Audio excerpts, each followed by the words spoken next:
Hello, good evening everybody. This is Khushi from Lexis and Company. Today in this video we will discuss about the sexual harassment at workplace. अगर देखा जाए तो India में जैसे कि हम देखेंगे from the past to now एक पैट्रियार्कल सोसाइटी बनी हुई थी. उस पैट्रियार्कल सोसाइटी की वजह से कभी वुमेन को बाहर आने का वो मौका नहीं मिला था. But now the thing has change. Women are coming out from their house and they are working in the every sector like education, companies and every kind of aspect. Women are working now. So what is the main thing which a woman is getting harassing in all the world level? So this is this is what we will talk about now. So if we talk about the women are frequently sexually harassed over the world in the both developed and developing countries also. And if the अगर हम देखा जाए तो it has spread through out society like a virus. अगर हम देखा जाए तो ये वायरस की तरह इस तरीके से फैल रहा है कि ये बहुत ज़्यादा अब लार्जली फैल चुका है कि वुमेन का हरासमेंट बहुत ज़्यादा हो चुका है.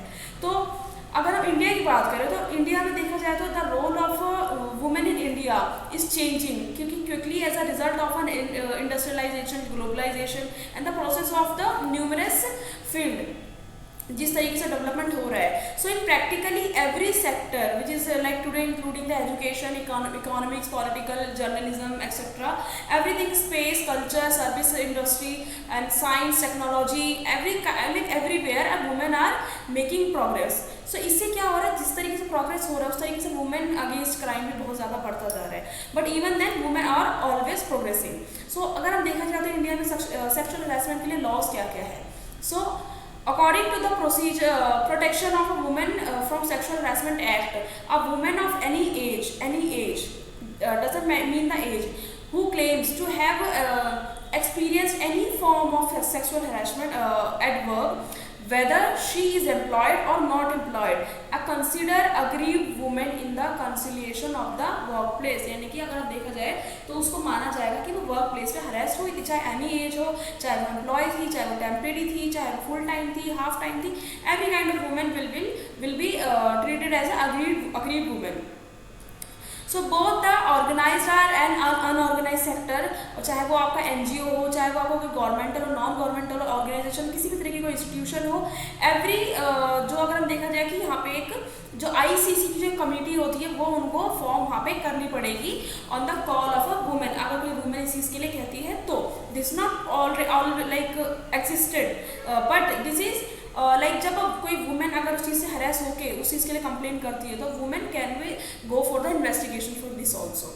सो protection of a women from the sexual harassment act is defined, जो उसकी डेफिनेशन है employ, is fairly and broadly including regular employ, temporary, ad hoc, daily wages, contract labour और को वर्कर, ट्रेनर्स, चाहे वो आपका फिर उसमें अगर कोई इंटर्नशिप करने आ रहा है उस चीज़ के लिए हो, लाइक एवरीथिंग. अब इसमें बात करते हैं विशाखा गाइडलाइंस, क्योंकि जब भी हम बात करेंगे हरेसमेंट एट वर्क प्लेस हम विशाखा गाइडलाइंस की बात करेंगे ही करेंगे. सो द विशाखा गाइडलाइंस पर इनिशिएटेड टू, अगर हम देखा जाए तो कन्वर्जनल जो उसमें एक सेटिंग था, एक ऑफिस की सेटिंग के हिसाब से इस तरीके से जजमेंट थी.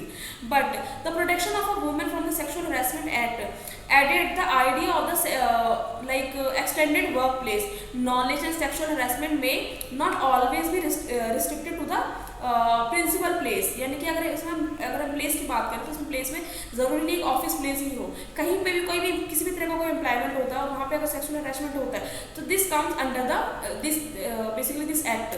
सो if you are talking about court का इसमें क्या रहा है, कोर्ट का अगर हम देखा जाए तो कोर्ट ने इस चीज़ में बहुत ब्रॉडली इस चीज़ को डिफाइन किया हुआ है कि बेसिकली सेक्सुअल हरासमेंट को किस तरीके से डील करना है. एक कमेटी बिठाई जाएगी, उसमें इन्वेस्टिगेशन होगी, और आईसीसी जब कमेटी इसमें बिठाई जाती है तो उसमें विद इन 90 डेज इस कमेटी को फॉर्म करने के बाद, इसमें इन्वेस्टिगेशन होने के बाद जब एक फॉर्म डिसीजन पे आएगी, अगर उसमें लगता है कि गिल्टी है पर्सन तो उसके खिलाफ एक्शन लिया जाएगा. और अगर इन्वेस्टिगेशन होती है विद इन 30 डेज जो आपकी इन्वेस्टिगेशन होगी वो कंप्लीट होनी चाहिए. So this is all about this topic. Now we will conclude it.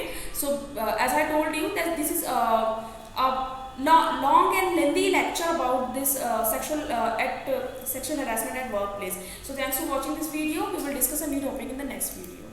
Thank you.